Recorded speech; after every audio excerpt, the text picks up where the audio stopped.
Trichet Ignite Show. We are here to inspire and empower you and ignite the fire of success within you so that you can ignite and take flight in every area of your life. We are here tonight with another great show with another powerful influencer that is intended to be here just for you.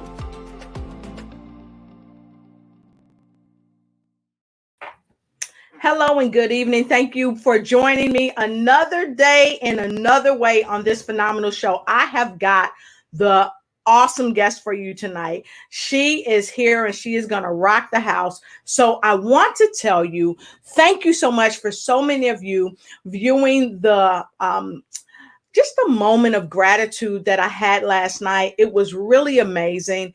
And I just so appreciate each and every one of you because we know that gratitude unequivocally is the best attitude. So let's come on in. Come on in. It's time to win. It is time to win. Go ahead, tell your friends and tell your frenemies to come on in because it's time to win. I've got a spectacular guest for you tonight, and I can't wait to introduce her because you're just going to love her. So for those of you coming in, come on in. Let us know where you're joining us from. I see some folks coming in from Washington, D.C. already, and super happy to have you. So come on in. Let us know where you're joining us from. And don't forget to like, share, and start a watch party. And as I always say, go ahead and get a notepad. Why? Because note takers are money makers. I say this all the time, and it's unequivocal that tonight we are going to share some phenomenal nuggets with you to help you expand the way you think, expand the way you feel, and just win in every facet of your life. So for those of you that's just joining us for the first time, I want to welcome you to this platform and let you know that this platform is designed to empower and inspire people. So, hey to Ruth Verbrae, good to see you all the way out of Canada. Great to have you, Ruth. Thank you so much. So, tonight I've got a phenomenal guest. She is... Let me see, where can I start? She's been on Forbes. She has been all around the world. And right now, tonight, she's right here with us. Why? Because she cares enough to come and join us to help inspire and help ignite us. So thank you so much. Thanks, Ruth. Yes. Yes. Note takers are money makers. So tonight, I know you're really wondering, okay, Lotus, who do you have backstage? We want her up front. I know you want her up front. So I'm going to give you a couple of hints. And the first hint is that she's here. I know. So I know many of you are like, what? She's here. So I'm going to take a quick break while you come in. If you don't know what narcissistic behavior is, tonight, I've got someone that's going to blow your socks off. And I talked to her earlier and I said, you know, my audience has to wear 2 pairs of socks because you're just going to blow them out the box. So I'm going to go take a quick break and I'm going to come right back. And while I take this quick break, there's one thing I would humbly ask you to do. Go ahead. Grab a nice beverage. And tonight I'll be drinking a little bit of tea.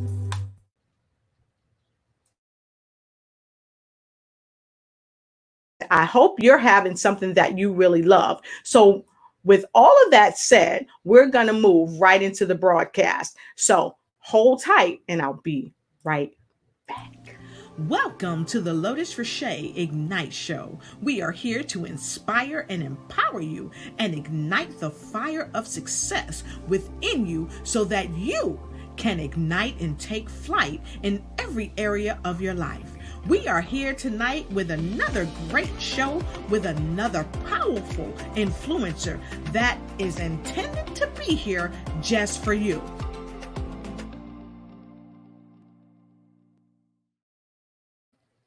Hey, I see you, Daisy, all the way from South Carolina. I see you. I know you'll be right back, so we'll be seeing you when you come back on the broadcast. So for those of you that don't know my guest, she is phenomenal. She is of Forbes Business Council. She's on the Forbes Business Council. She's a global goodwill ambassador. She's an international speaker. She's an author. She's a quantum coach. She's the chief executive officer and CEO and founder of Dr. Bindu Badu.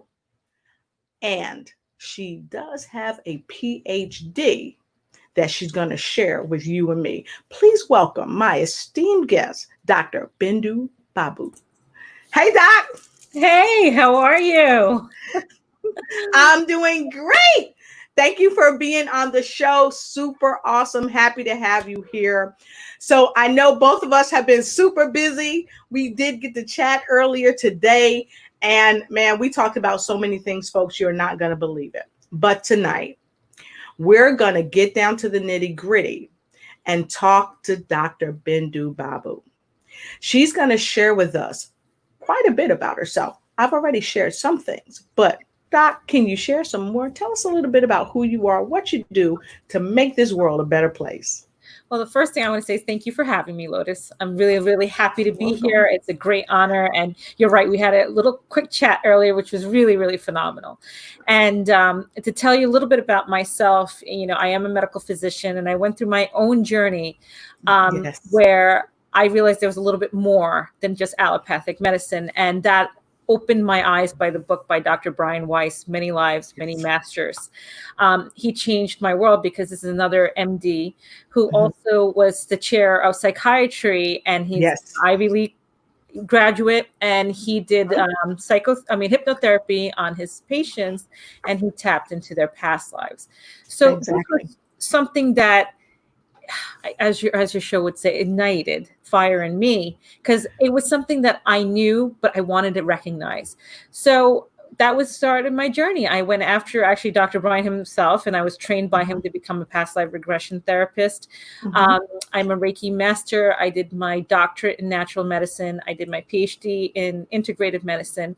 I am a member of Forbes Business Council. I was recently very honored with it. I have a book on narcissistic relationships, my soulmate, my love, my narcissist, because I do work with people on a coaching level of one-on-one in mindfulness, meditation, Reiki, and positive thinking. So I do a lot of reprogramming work.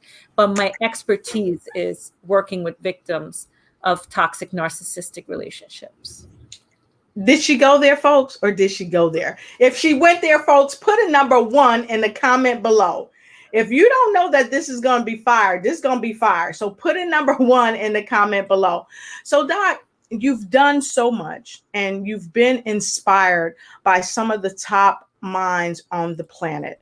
You talked about Dr. Brian L. Weiss, the Many Lives, Many Masters that he talked about. And you also talked about your new book that just launched, I think, this past month. And we're going to get into that, folks. But let me ask you this. Who inspired you most to do what you're doing? Because what you do is not easy work. I'm in the psychology field myself, and I can only imagine some of the things that you go through when you're helping your clients, because you're not only a speaker, you're also a coach, and you really get in the trenches with people and help them. So who kind of helped you just stand and stay? Well, one thing is, a lot of people don't know the awareness of narcissism and narcissistic relationships. People look at that word as anybody who takes a selfie is a narcissist, or anyone who's egotistical is a narcissist, or anyone who just speaks a lot about themselves. Now, that's somebody who's maybe an egomaniac or maybe full of themselves, but that's not a narcissistic personality disorder. And people who go through that, anyone, and I'm not talking about the narcissist, I'm talking about people who are in relationships with a narcissist, male or female, it is detrimental. They pretty much lose their lives. And I had my own experience where I didn't even know what hit me. And there was nobody out there who could really help me. I did my Googling, I did my research, I didn't understand. Fine, you come to a point where you realize this is a relationship and it is toxic. But how do you heal from it? And how do you pull yourself away from such toxicity? Okay, fine, you leave the toxicity, then what?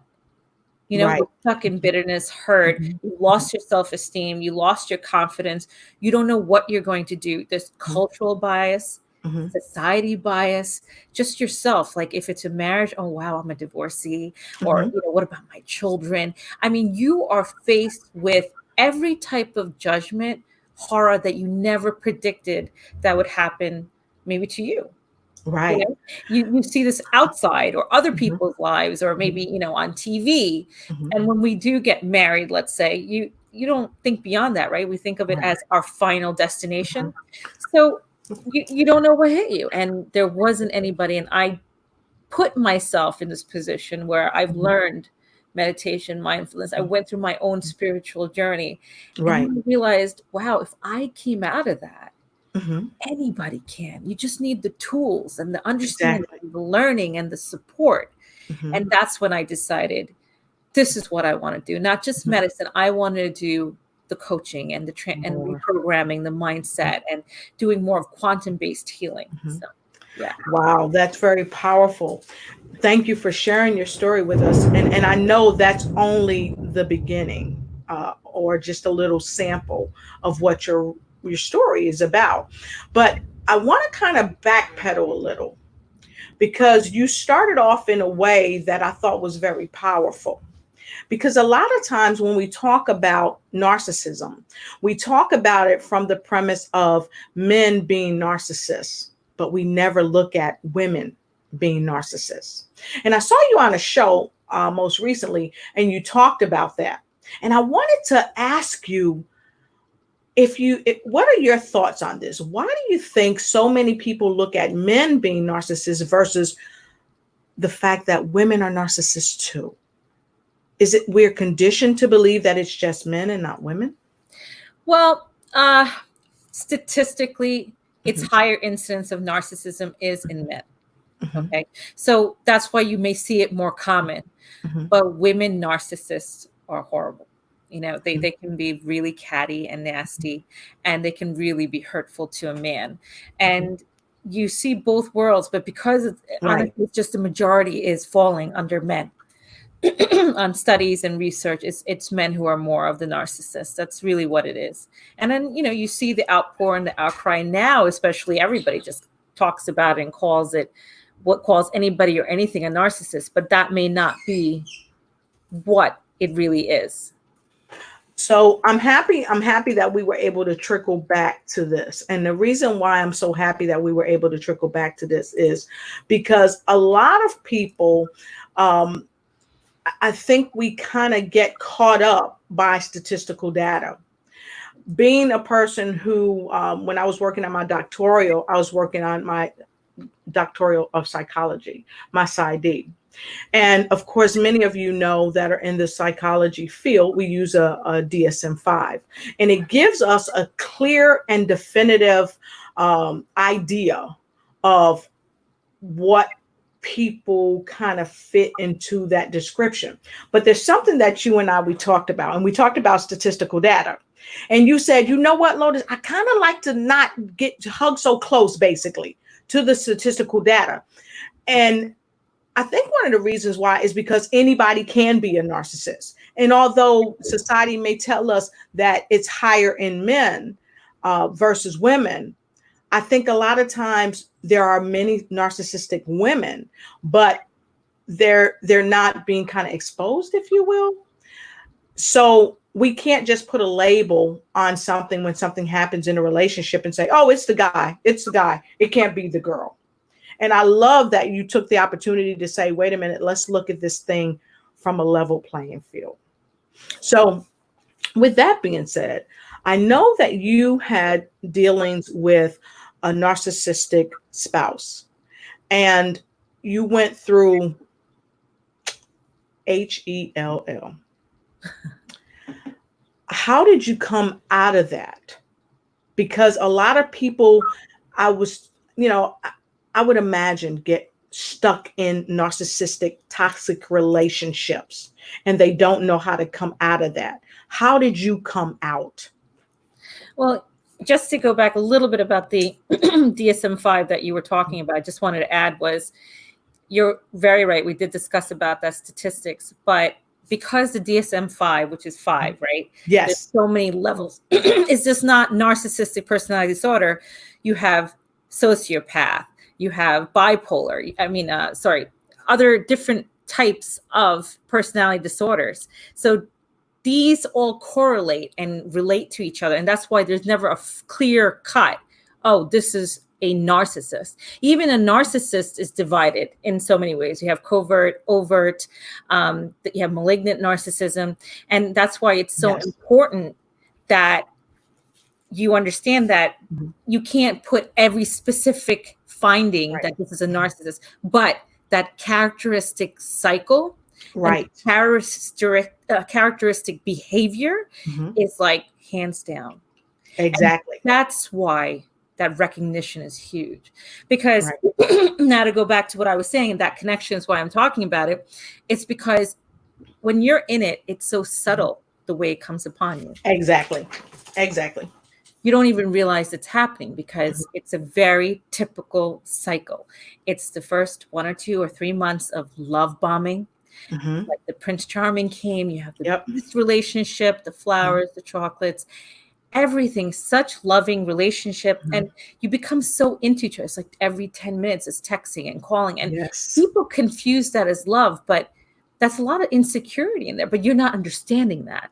Exactly. You love being that. You feel like you're the center of the world. And then all of a sudden, it's like little by little. You know, for example, if you're stepping out somewhere and you're wearing a dress and maybe it's a little, a little short. And, if it's a male narcissist, he'll turn around and be like, that's a really pretty dress. You look great, but don't you think it's a little short? And you might be getting unwanted. Yeah. Or you're getting unwanted attention. Yeah. And I don't want you to go through that. So why don't you think about that? So it confuses your brain where you're like, well, he loves me. He's trying to show me a better way. Let me go change. Yes. Then it's something else. Then it's something else. And eventually you start, changing all your behaviors, all the influences that you believed as your freedom. And you start changing as a person. And eventually it doesn't even help anymore. Like as you keep trying to please that person will always try to find a way that something's wrong with you. Exactly. And you become a real shell of yourself because you're wanting that love bombing. I love it. Yeah. The love bombing. And for those of you that may not be familiar with the DSM-5, when she talks about it, it's kind of like a Bible for clinicians. This is like our Bible. Okay. And I love that she doesn't lean so close to it. Yeah, exactly. Because a lot of times when you're becoming a physician, we're taught to practice medicine, but the proof is in the pudding of the reality when we're living in these toxic relationships, because there are some things that we're not going to see in a book. So what you're saying, I love, because you're saying it from a personal aspect and you're letting people know it can be so subtle. So subtle. You never see it come up on you. It's almost like the sweet drink that some people drink in Japan. You never see it coming, and all of a sudden, pow, it hits you, and you're like, oh, wow, I'm intoxicated. And I think it's kind of the same thing. You are intoxicated by their charm, by their charisma. And you in many cases say, this isn't happening. Yeah. So, Doc, let me ask you this. Is it oftentimes that you've seen where people might say, no, it's not happening, but their family members can see it, but they can't? Oh, absolutely. Oh, your family friend. Well, they see a change in you, because remember, the narcissist is very charming, very caring. Yes. They walk around the room and they will light up that room with their charisma. They know the right things to say. Nobody's going to believe that this man is doing anything to you. They just start seeing that you're pushing your family away. You're pushing your friends away, because all of a sudden, don't forget, as you start being with the narcissist, they try to just keep you with them and make you turn against your family and friends, because those are people who are going to strengthen you. So then they start to convert your mind that this person's influencing you this way, or your mother thinks this way, and then that plus As you notice you're losing yourself, you're embarrassed because you don't want anyone to see this relationship going bad. Mm-hmm. So there you go. You have this whole, let me keep my dirty laundry to myself. I don't want it out there. So there's a whole bunch of complexes going in your head. But you're just trying to save everything. You don't want anybody to know. You don't want them to be involved in your life. You don't want them to think there's something wrong with your 100% perfect relationship that you're showing to the world. Everybody wants, there is a little bit, let's see what the Joneses are doing next door and let me do better. There's so much mental complexes that you lose the simplicity of what joy is between a relationship. Or that's true. It's not, or they're not supposed to complete you. You know that Jerry Maguire movie? Mm-hmm. Oh, she completes me or he complete. Mm-hmm. Horrible. People aren't supposed to complete you. You're supposed to complete yourself. Exactly. Your spouse or your partner is supposed to complement you. You're supposed to grow together and be strong together and be an empire and support each other to get into that strength of who you are. Not, I have this deficiency. Why don't you fill this up? And if you don't, let's just fight about it, or let me change you. And all sorts of these drama and complexes. That's not normal, people. Exactly. And I always say, Doc, that we have to come to the table as a whole. We can't go as broken pieces. And I talk about this in my new book. I talk about the broken bird. And many of us are broken birds trying to just come together, but you've got to be whole. You can't depend on somebody to give you your happiness. It's like you owe me something. No one owes us anything. We have to create happiness from the inside out. So excellent point. So and I just wanted to add, because it was an important factor, is it's when you don't love yourself enough and when you're seeking that from somewhere else, those are the people who are targeted as the victim of a narcissist, the codependent, because you're looking at this person who loves you so much. You're so into that validation that you will do anything to please that person. And those are the people who unfortunately get stuck like that. The nice people and they could be strong. And a lot of them are CEO, independent, financially strong women or men who get caught up in this, because it doesn't matter about your logical sense. This is about what you think of yourself inside. And that's how you get caught up in this. Exactly. And so let me say this. A lot of people have been in relationships with narcissistic people. And we are not preaching to the choir, because we have some folks that are making comments and they're streaming in left and right. And I want to say hi to so many folks out there. And we're going to take a quick break. And then when we come back, we're going to take some of your comments. And if you have any questions, we want you to go ahead and share your questions. And we are going to give you some answers. We will be right back. Here we go.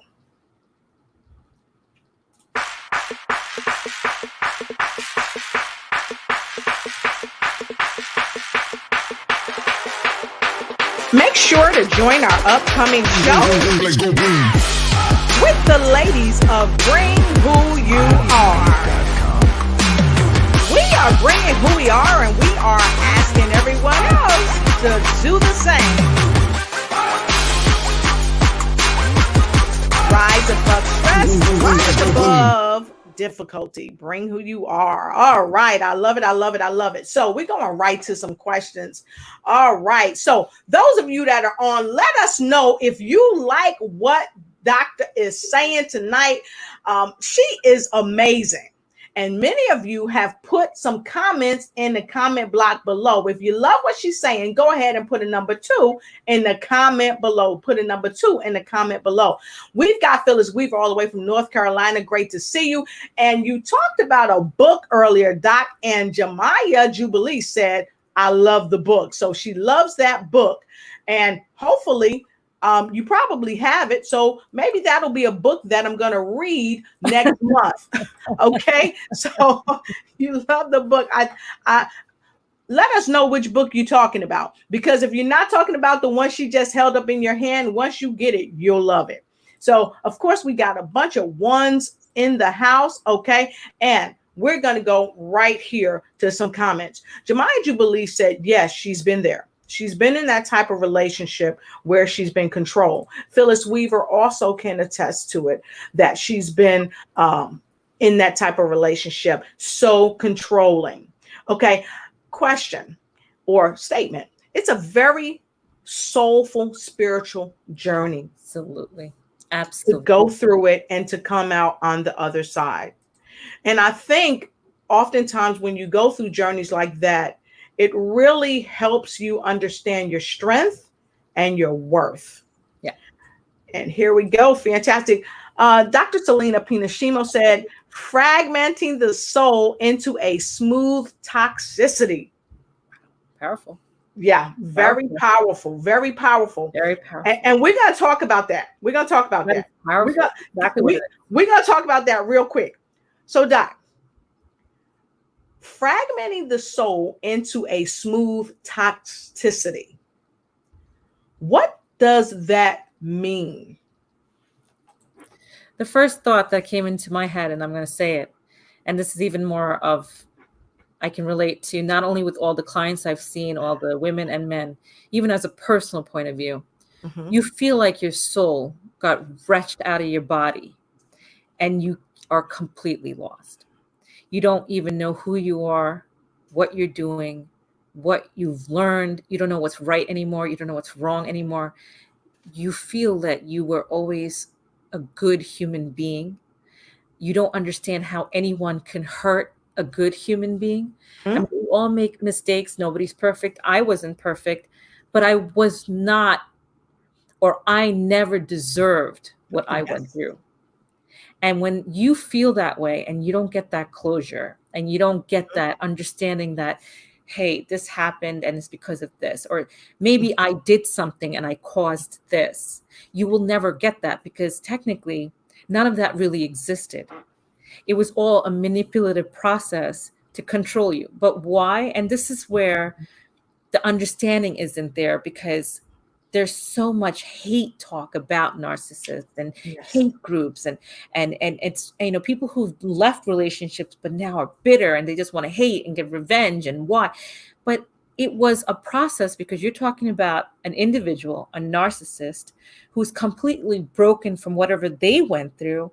And they hate themselves so much that they don't trust anyone who comes close to you. And they need to pull someone else down to feel their self-worth, to validate who they are. And when you come to that understanding, and this is what I work with women and with men, you really heal, because you realize that it's not you. It's their journey and you were part of it. But guess what?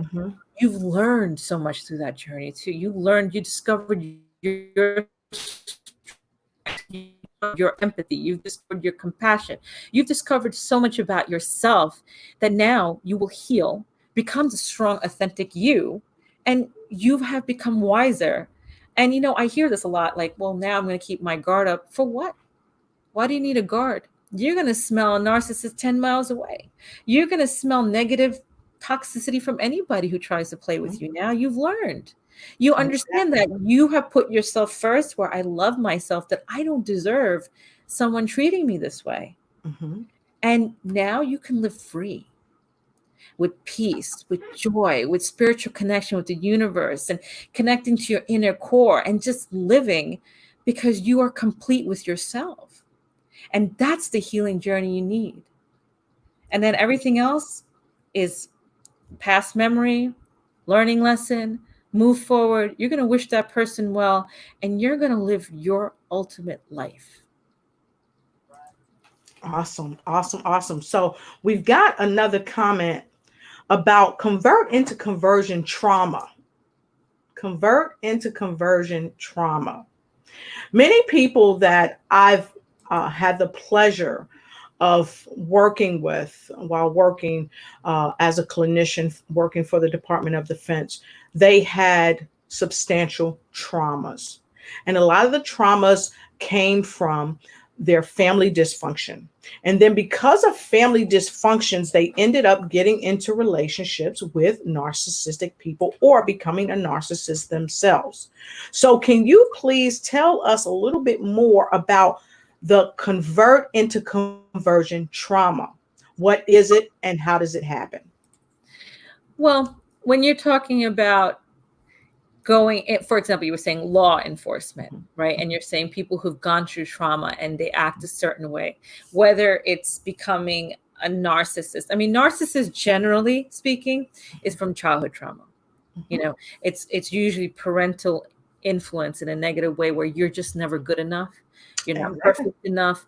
No matter what you do, you're just not feeling of being unloved and unworthy is so strong that they dissociate in a very strong subconscious level of themselves and their survival method, which is the coping, which is, you know what, now I'm not worthy. And I'm going to always have this egotistical attitude to prevent myself from getting hurt. I'm not going to ever let anyone in that space. And a lot of times when you do become like that, yes, you can become bitter. But bitterness is a different way with law enforcement or people who deal with trauma in when they're in an older state, because you are getting jaded. You're seeing unkindness. You're seeing hurts, pains. That's a different type of healing. And that's necessary. And then if you have the combination of both, oh boy. Yes. Because now you feel entitled and you feel like, especially if you're, a police officer, for example, is a person who risks their life for you on the streets. No matter what race it is, no matter what culture they are, it is a man who's dedicated to save your life. And if you have trauma from the past, and if you're having trauma in the present and you're not getting that healing or that understanding, that position you're in of power can really get your ego. And it's very hard to differentiate the two. Any human being, you can't blame anybody. They need the tools to understand the two, to still be the kind and good person they are inside and heal from the past, to do justice for the public, But trauma in general, there's so many different ways a person can respond to it, but that's their healing. That's their process. But in a narcissist, there's no healing. A narcissist cannot be cured.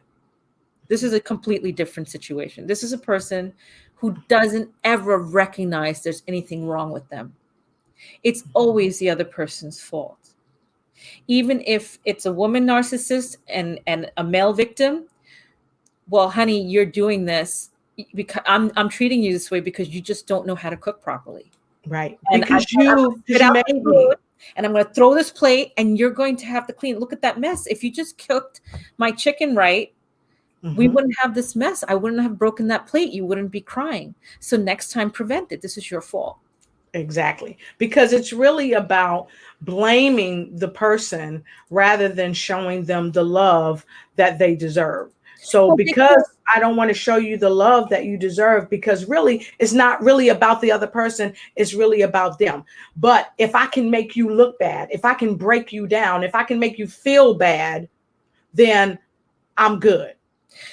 Well, in the example that I was just saying, it's more of you're disrupting my dinner and you made this bad, even though I taught you this 150 times, which means I am still not worthy for you. You didn't care enough it's so deep, cook for me properly. And I had a rage. I got triggered and I did this whole mess, and it's your fault. It's not even about that person and making them feel bad. It's always about them. The narcissists don't sit there and say, hey, let me make you feel bad or pull you down on purpose. It's a constant cycle where anytime they feel insecure or bored or they feel bad about themselves, they need something to increase their supply. And that's what a narcissistic supply is. That being said, we have a couple of comments or a question that we want to go to.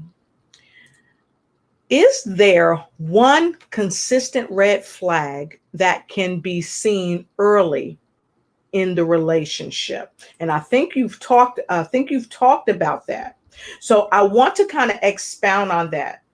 Is there signals? When we see the signals, what should we do and how can we get help? You know what? In any relationship, if you're in a relationship and you start getting red flags, that alone itself, you need to run. You need to move on.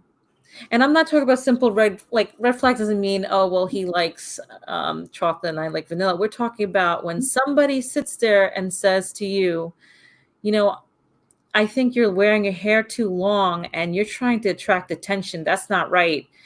Chop it off and make yourself look more, masculine so that you can be, not attract that attention. I mean, these are people trying to change who you are instead of accepting you for who you are and loving you for who you are and appreciating your thought process. Right there, it's a no-no.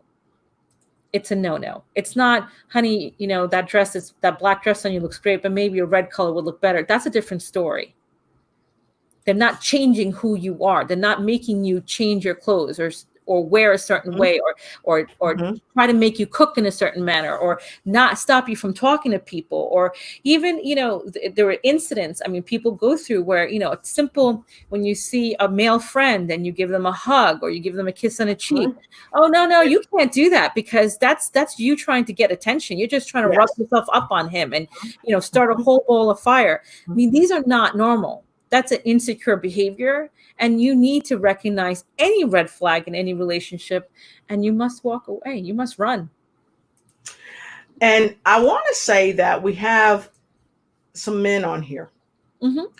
And they're saying, me too. This has happened to me. And this is the very point that we were making at the top of the broadcast, because we wanted our men counterparts to know that this show is not just about women. This show is about all of us, all of us, men and women. And it's happening to men. And like Matthew said, it's happening to him. So what would you say to him in regard to that? But before you say that, he has one more comment. Let me bring that up. He said, it's having compassion with a 3-foot spoon. Can you speak to that, Doc? It's having compassion with a 3-foot spoon. Now, I need to ask, is he talking about compassion of your partner or yourself? Because if it's about a partner, it has nothing to do with compassion. You see, narcissists loves you. They do. They just can't love you the way you want them to love you. Number one. Number two, they will always love themselves first. They have to. They'll fall apart if they don't. They have a serious personality disorder. And, you can be compassionate, but if they are stuck and believe that this is your fault, and you can be crying your eyes out, you can be on the floor bleeding to death, but if you, in their eyes, is wrong, they will walk right past you and continue doing whatever they were doing as if you don't even exist. Because in their head, it is a very cut black and white thinking. You are wrong. If you're crying there, bleeding away, that's on you, not my responsibility. Take care of yourself and move on. They're just, I'm done. So it's not even about compassion. They are very about themselves. This is your fault. It's never their fault. So don't ever expect the narcissist to come to you when you're crying after a fight to be like, oh, you know what? This was hard. It's my fault and your fault. Don't cry. No. It's always, even if they come to you and hug you and say, I love you and hold you, it's baby, you know what? You shouldn't have done this. It's your fault. You shouldn't have done this. I wouldn't have behaved this way to you. I would have came home earlier, or, I would have helped take care of the kids or whatever it may be. It's always your fault. Right. Because it always winds back around to you, because it's like a vicious cycle and the cycle is never ending. But the spindle is not going to stop on them. It's always going to stop on you. So I think someone was talking about, wow, they can't be cured. No. So I'm still I'm waiting for that. Let's talk about that for a moment. We're going to talk about that because I saw you on the show before and you talked about this and you talked about it, but I noticed that you really was able to share with people the thoughts and the scientific data, if you will, that go behind that, why they can't be cured. And I think people are saying there's a cure for everything. Why can't they cure this? You know, so we're going to take a quick break and we're going to come back and we are going to talk about why they cannot be cured. Okay, we're going to take a quick break and we're going to come right back. Welcome to the Lotus Richey Ignite Show. We are here to inspire and empower you and ignite the fire of success within you so that you can ignite and take flight in every area of your life. We are here tonight with another great show with another powerful influencer that is intended to be here just for you.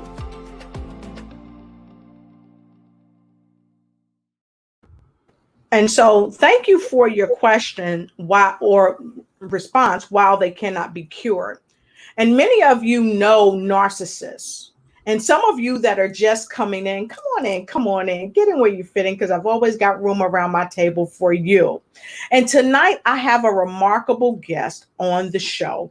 And we are talking about different things dealing with narcissists, how to identify them, what the red flags are, who they could be, and is there a cure? This is my friend and your friend. She's a Forbes Business Council. She's a global goodwill ambassador. She's an international speaker. She's an author. She's a quantum coach. She's a chief executive officer and CEO and founder of her own company called Bindu Badu. And tonight she's here talking to us about narcissism, how to detect it and how to run like hell from it if you have to, because she survived it and she can help you survive it too. So before we go to wow, they can't be cured, we're going to go to a quick clip and kind of get an idea. So if you're not sure, if you're just joining, you don't know what a narcissist is, if you're not sure of the behaviors, I'm going to share this quick clip with you. Here goes. Well, wait a minute. I ain't through talking to you yet, now. Think about this. I made it. Wasn't nothing without me, and you ain't gonna be nothing without me. You know, I was wondering when a white Turner was gonna show up. You get on, do your la-di-da thing. Go ahead. Yeah, all right. Go ahead on. You ain't Donna Summer. I'm gonna see you again, man. Damn it, you done broke my book. What you done did now? You done messed up a nice automobile. So it's back to the blame. It's back to, I'm going to get you. It's your fault. So that's a glimpse. And many of you may have heard of the Tina Turner story. And I want to thank Tina Turner for this clip in the movie, because this is a clear concept of what a narcissist is. So, Dr. Bindu, tell us, wow, there is no cure. There's no cure because you're talking about a person who's so detached from his inner self, who uses such a coping mechanism such as ego to feel good about themselves.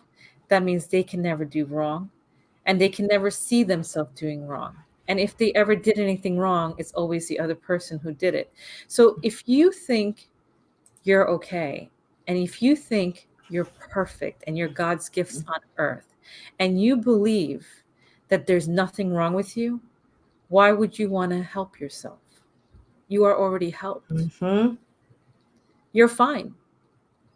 So there's nothing wrong with a narcissist in their eyes. They feel nothing wrong with themselves. And what happens, unfortunately, is when you are involved with a narcissist, that connection is so strong because you're talking about a whole cycle of the ups and downs. It's like a drug addiction.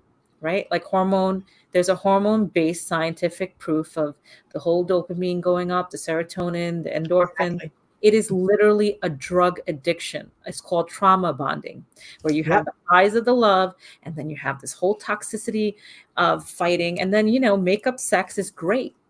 And you have this strong relationship with somebody, and you feel so close to them that you see them as your soulmate.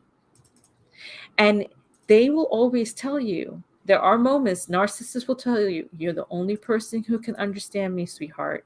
Yep. I went through so much, and I'm struggling, I'm trying, you can see it. Don't give up on me. I love you. I need you. I can't survive without you. And all of that is true. But within a blink of an eye, that changes too, because they are always about themselves. And this is why it's so difficult for men and women to tear themselves apart, especially men. Men are always feeling like they are the head of the household. They need to save the wife and take care of the woman. And if she goes nuts, it's because she's having a bad day or she's stressed out with the children. There'll be always excuses. So men will always try to stay and pull it together as the alpha in a family. And they keep taking it because they'll be like, I'm not weak. I'm not going to cry. I'm going to just keep taking somebody treating me like dirt and toxicity. And I will lose everything in my life and power to do so. So men go in one direction, and then you have women who's like, well, I'm the nurturer. Let me save him and let me take care of him and give him the love he never got. And that's what he needs. And I can save us, and I can do it for both of us. And there's such different thinking, but same concept that's so pulling. And we are also taught by society, by religion, certain religions, no divorce, do not leave the partner. Society looks upon divorce bad. People who have children, stay for the kids. Yes. And there's so much pressure on a person of what the right thing to do is that you take it, and that's why you can't pull out of it. And then when you see your partner going through this and you believe that you know them so much better than anybody else in the world, and you do, let's say, hear the word narcissist and you Google it up, or you find me and you start coaching with me, they start asking and get the awareness of the situation. Then they're like, well, you know what, doc, I bet you if I tell him that he's doing this, he's going to change. Nope. And not going to happen. And it's hard because everybody loves that person, but you have to walk out, because you need to understand this is you, this is your life. You can have people in your life that you love. It doesn't mean you need to live with them and destroy yourself for it. Exactly. And I love it. And so we talked about you being in it, you overcoming it. And we have so many people, both men and women, that's chiming in. And Matthew said, ego. A large part of it is the ego. What would you say about that, Doc? Oh, absolutely. I mean, ego meaning it's an egotistical that's what we call narcissistic supply. And they need their ego to feel good about themselves. First of all, people generally feel good good on ego. They feel better about themselves when they have it's a protective mechanism. But narcissists takes it to a different level where their survival is on their ego, because they hate themselves so much inside. So ego is it's ego will you can't crush their ego, they'll fall apart. And Matt said that, you hit the nail on the head. And I want to go back to a statement that Miss Phyllis Weaver said. She said, living with a narcissistic partner is and can be devastating. She said her ex was a narcissist and she endured for many years, actually, and she was able to come out of that. But during that relationship, she had 2 children. So how are the children impacted by this type of behavior within the home, this dysfunction? Having children in a household of narcissistic parents, it depends. Now, if you're talking about leaving, that's a whole different ball game altogether. But whether it's narcissist or bipolar or borderline or sociopath or whatever, or just regular toxicity and anger, Yes. Children should not see toxicity like that. It's not healthy for them in general, whether it's a narcissist or not, you know. But in a case of narcissism and you're trying to leave, yeah, that's a different ball game altogether, because your children are used to be pinned against you. So I've got this question for you, because this question came to me from one of my clients a few years back. She asked, had she damaged her child beyond repair, if you will, because the child was maybe one and saw these types of behaviors within the home. So what would you say to a parent that has dealt with a narcissistic partner and they're concerned that the children have been impacted in such a way that they can't heal from it? So it depends. Do you mean the toxicity between the parents, or what do you mean by what is the child exposed to? Toxicity, even violence in front of the child. Okay, so that's, yeah. Due to the narcissistic behavior. Well, it's domestic violence. I mean, any sort of violence, toxicity. I mean, you treat the child. Let's say if the husband is the victim, and the wife is a narcissist, you treat the child's father like garbage. Of course, the child's not going to value you, or there's no confidence or strength of a child going to deal with that. It's going to trauma. There's going to be trauma. But children are also resilient. And children have to grow. And the best thing you can do is give them the love and support and take them out of it. Take them out of it. A lot of times our religion, culture, people stay together because they're like, oh, we should stay together. It's better for the children. Do you really think so?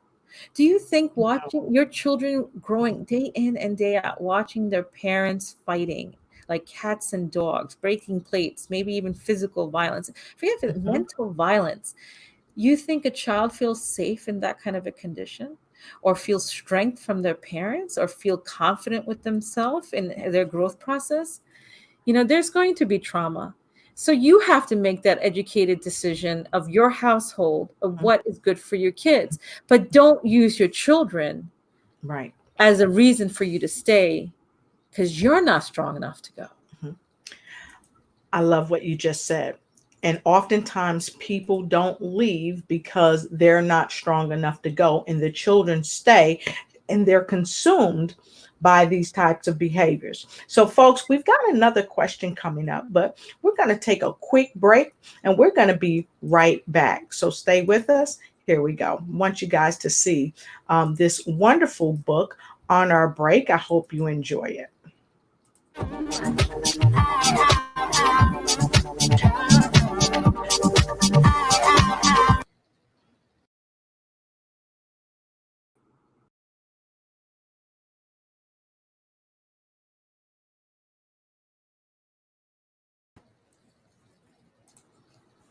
All right. I think it stopped a little bit, but it's okay. So what I'm sharing with you all today is a wonderful book.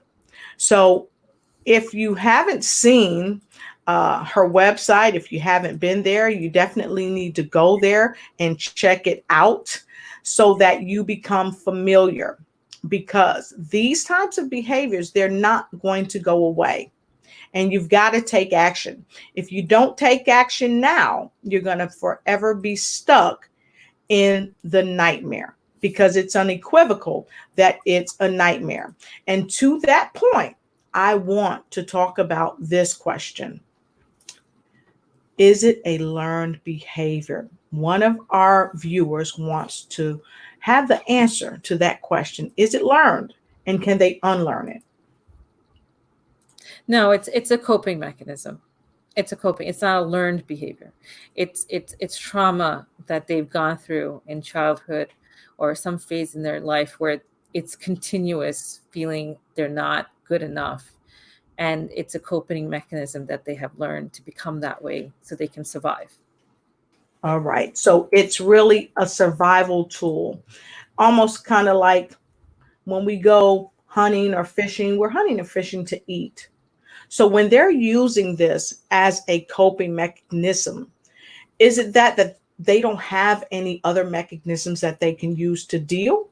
Or are they using what they know best because it's familiar, it feels right? It's what's worked. right? It's what's worked for them. It's made them survive even codependency. If you think about this, is narcissism is whole thing about ego and getting the egotistic supply to feel good about themselves. Yes. Codependent is people who feel unloved. So narcissist feels unloved, codependent feels unloved. But the way codependent works is I feel unloved, but the more I please you, the more I give you love, the more I iron your clothes, or the more I buy you things, or the more I go back and call at you. And as you feel pleased and keep patting me on my head saying, you're wonderful, you're great, makes me feel loved. And that's not mine, but that is a codependency mechanism. That's how they work. That's how they feel validated. That's how they feel good. As I keep pleasing you, I feel worthy. While a narcissist, I feel worthy as I trash you and you still stay. That means I must be important. Or as I keep trashing you and you still change for me. As I watch you walking on eggshells because you don't want to upset me. As I see you change yourself from the person you are for me, means I'm important. Exactly. So these are different different coping mechanisms of survival, of feeling your worth. So I have another comment. Manipulation. Is this manipulation? Oh, sure. Both are. Because sometimes when people are stuck in these type of relationships, one of the first things that their families will say, and or their best girlfriends or best guy friends, man, they're manipulating you. They're just manipulating you day in and day out. And oftentimes the first thing people say is, they're not manipulating me. I just, they just need me to do this so they won't do that. Yeah, it is. It's not it is manipulation, right? Because they do it so subtle that you think it's love. It's confusion of love. Like people look at possessiveness when, for example, a man is possessive of a woman. Oh, he loves me. No, he's just insecure. But the fact that you like the feeling of being controlled, you have an issue too. And allowing it is another way of manipulating because you're getting what you need of worth from that person. So you do it. Sometimes it's not always about saving. It's about getting what you want. It's just like when I have a certain couple that comes to me and they're like, well, I check his phone at all hours. And she lets me check her phone at all hours. Like, let me see their whereabouts in that manner. And one person wants to control. The other one wants to feel the need of control. Because when they feel controlled, they equate that as love. So they manipulate each other. And they don't even realize it. And they look at it as normal. Yeah. Yeah. And that's kind of what Dr. Shimo was talking about earlier. It's kind of a smooth massage. Right. We're both kind of in our even keel space because I am the narcissist and you like what I'm doing to you. So you're going to take it. So it's just this tug and pull and it's chaos. Yeah. So we are at the top of the hour. And I got to tell you, folks, I'm super happy to see each and every one of you. I know I typically take more breaks, but folks, you have been amazing. We already had some things we were going to talk about because we like to keep this thing organic. But everything we were going to talk about, you guys asked the questions. You brought it out. And I told you, Dr. Bindu was going to blow your socks off. And she has. And so I want to share this with you because Dr. Bindu has a book that's out. She launched this book in June. And if you have not got this book yet, I urge you, go get this book because this book will change the trajectory of your life. Okay. This is called My Soulmate, My Love, My Narcissist. You got it? You can pick this book up. It's very affordable. Go on Amazon. Here you go. I got it right here for you. Get this book, My Soulmate, My Love, My Narcissist. It's healing and recovery from a narcissistic relationship. And I'm sharing this book with you because I've seen several of you say, this has happened to me or this is happening to me. And some of you, took so many years to get out of the relationship. And I'm confident you don't want to go back to a relationship like that or see anybody go through a relationship like that. So if you know somebody, or if you yourself are going through this narcissistic relationship, please share this book with them. You will be happy that you did. So, Doc, I want to ask one more question as we begin to wrap up the show. Phyllis Weaver shared that it took her 10 long years to get out. Yeah. For some people, they seem to feel that they're locked in this maze. They don't think they'll ever get out. And sometimes the way out is sometimes through death. Oftentimes the narcissist will murder the person, or they will murder the narcissist because they've had enough. But what would you say to people that are going through and they want out, but they don't know how to get out? First thing is recognize your self-worth. You know, a relationship is not meant to be in toxicity. You know, yes, nobody's perfect. We all have our ups and downs. I always say marriage is like a circle, you know, not the heart, where you have the love and it goes really high and you love that person. And then there's certain days where you just can't stand them because they're annoying you. And then it goes back, well, I love him. Or then you come back. And that's what a relationship is. But when it becomes disrespectful, toxic, completely pulling you down 24/7, and you have fear in your heart and you're not happy. And if you're sitting there downplaying it, saying, I can take care of this because I know he or she loves me, it's not worth it. It's not. And yes, you will feel that pull. Yes, you will feel that person in your soul. Even if they're bad or good, you have to understand something. When you love someone, you love them. You love them for their good and you love them for your bad. But you have to make that decision that, is this worth it? Do I want to live the rest of my life like this? Do I want to get my family involved in this? Do I want my children to go through this? Is this the life that I want to lead? And that's your first decision.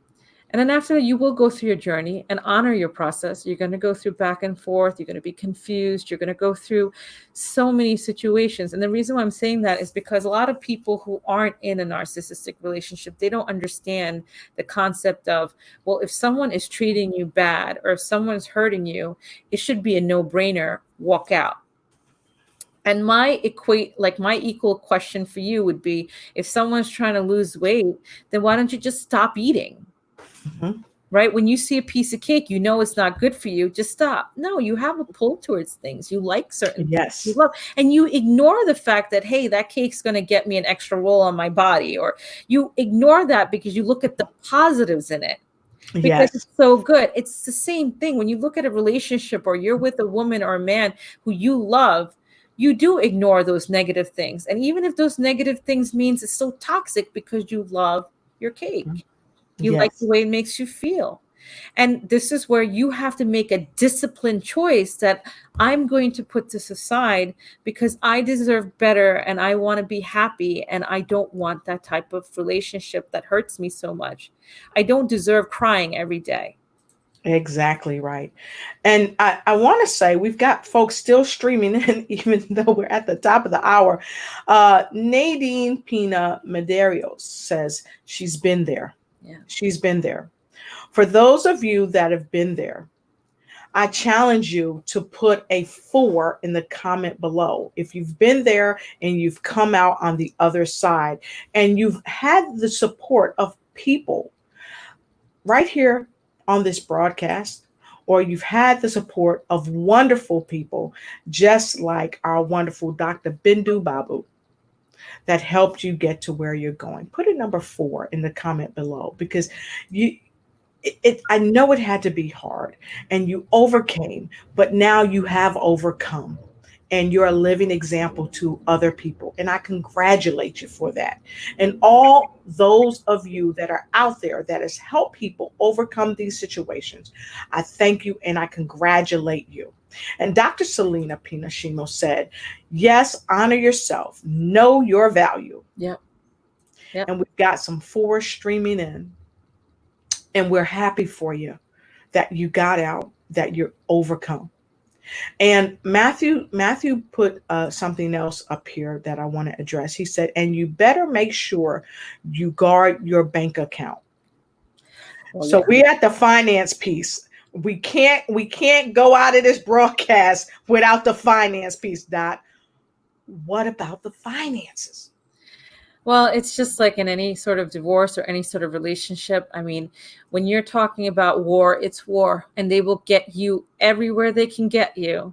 They will hit you right below the belt. It's no other way. They will go after the finances. They'll go after your car. They will go after your job. Narcissist gets really nasty. I mean, there's no, you have to remember, these are people who overstep boundaries. Yes. So they can even call your job up and curse your boss off. And you would lose your job. There are situations where they will hide your car keys so you can go to work just to teach you a lesson. Everything is about teaching you a lesson. You did this, so you deserve to lose your job. If you didn't get me upset, I wouldn't have hid your car keys. That's your fault. They will do anything to hurt you. They will find your biggest weakness and will hurt you and pull you down and that the fact that you still stay feeds their ego. So it is very traumatic. It's very hard. And that's why there's so much PTSD after. The post-traumatic syndrome after is terrible. And this is where, once you do step out, challenge yourself. And I'm going to take that a step higher and start becoming mindful. Go through your meditation. Find someone like me who's a coach, who sits down, reprograms a mindset, because this is not just reprogramming your mindset. There's a whole science behind it called epigenetics, where your mind and your thought process changes your DNA structure, even for healing and healthiness in your cell structure. Your energy changes. You will have a more positive outlook, and that positive outlook will bring you positivity. And I always say that because it was very traumatic for me, very traumatic. I had 4 little kids on my own, and I put myself back into school, did my PhD with a full-time job, raising 4 children with everything against the world, society, family, everybody, because we're talking about such a big taboo. And today I'm a Forbes Council member. And I'm saying this not because, I have these letters or I did all these things. I mean, if you go through my background, sure, I've achieved quite a number of things, and I'm very grateful and I'm very blessed. But these things, I do it to give a testament for people who are suffering that, yes, you can come out of it and heal to the person you really want to be, who you really are. You don't need to be bitter and angry. And you'll forgive, you're going to let go, you're going to move on, and you're going to live the ultimate life you deserve. Exactly. And I want to share this with you folks. You never know who's going through this. Yeah. So know the signs of people who are going through this, because many years ago, I was dating someone who was a narcissist, and we got into this scuffle, and I was like, you know what? I'm not dealing with this. I'm leaving. I'll be back tomorrow. And I packed my bag in my own house and I was leaving. And so they grabbed my bag and took my bag and hid it so I wouldn't leave. But I ended up leaving that night anyway, and they ran after me, and I was like, get away from me. And the thing is that they too were a victim at an early age, where they saw their father beating their mother with tools, hitting the mom. And they were trapped in the dysfunction because they thought that dysfunction, if the dysfunction wasn't there, there was a problem. And so you don't have to live in dysfunction. You don't have to live trapped. You can recreate the way you think, but it all starts with what you decide to do. And I want to quickly go right to a quick break, and we're going to come back. I'm going to share Doc's website with you. We got so many people streaming in, and I know you guys are not ready for the broadcast to end, because I see so many people. No, bring it back. Okay, but we're going to take a quick break. I mean, a quick second break, and we're going to come right back. We're going to go to her website. We're going to talk about her website. We're going to talk about how to get in touch with her, and then we're going to talk about bringing Dr. Bindu back. Be right back. So many many people out there today are saying, hey, Lotus, I want to start my own podcast. I want to do blogs and all that. Well, guess what?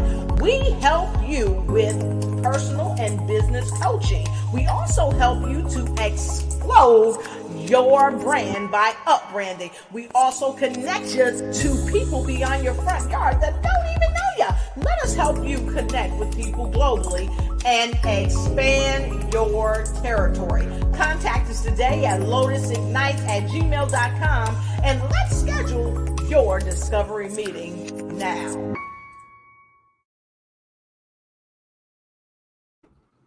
Thank you so much. Thank you so much. I want to bring you all to her website.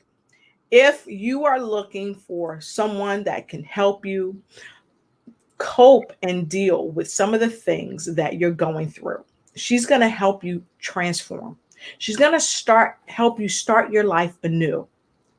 She has been all around the world. Like I said earlier, she's a quantum-based transformational life coach. Not only that, she's an expert in narcissistic toxic relationships, and she will help you help yourself ignite and take flight. Now, from there, the rest really is up to you. It's really about what you want to do, because it's unequivocal that she can help you in so many ways. I want you, if you would please, don't hesitate. Go to this website, and I'm going to go right back here, and I'm going to share this with you. Go to this website, check her out. And also, I'm going to share this quick video with you. I tried to share it earlier. It stopped a little bit, but we don't give up. We just don't give up. Here we go.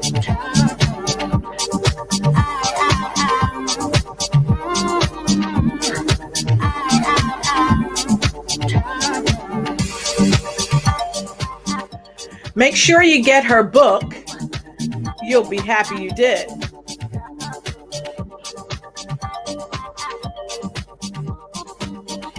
No matter who you're dealing with or how you're impacted, Dr. Bindu Badu can help you overcome. It's a choice. Well, thank you so much for letting us share that with you, because it is unequivocal. It is a choice, and the choice is yours. So with all of that said, Doc, we've got a couple of folks. They're asking for us to please bring you back. So I'd love to. So folks, we're going to bring her back. And Doc, I want to say that Phyllis said she lost all to her ex-husband. So when we come back, Doc, I'd like to explore how people can recover after losing everything they've had. Maybe we can open up with how to restore themselves, because it's unequivocal. It's time to change our personal narrative. And without changing our personal narrative, we'll never change how we behave and how we move in this life to ignite and take flight.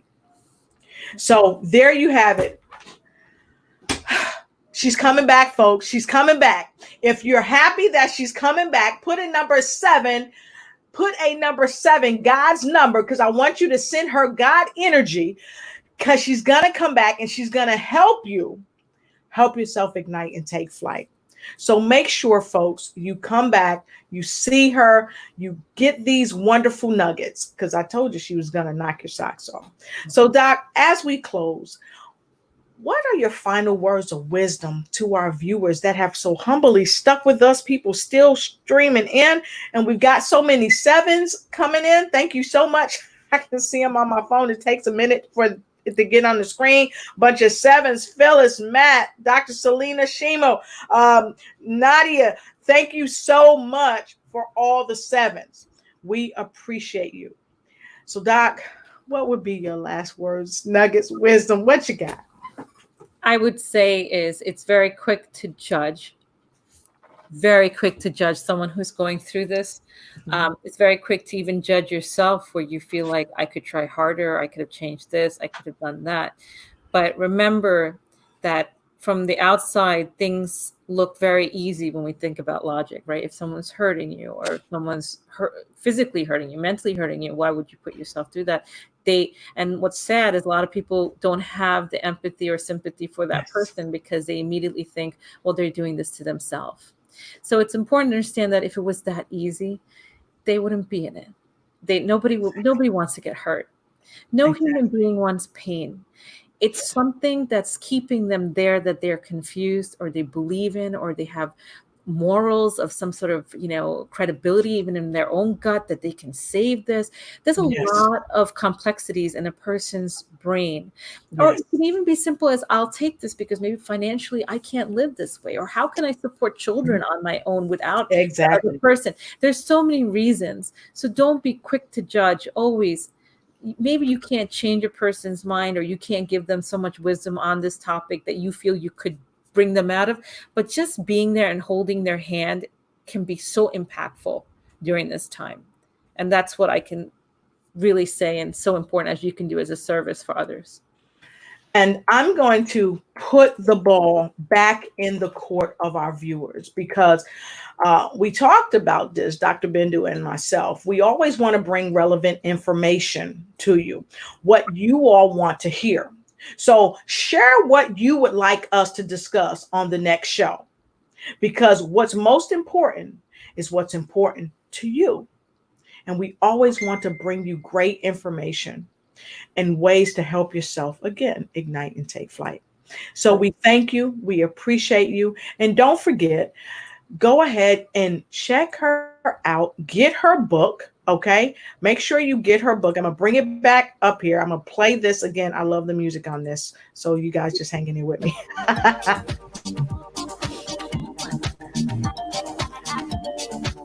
Get the book. Get the book.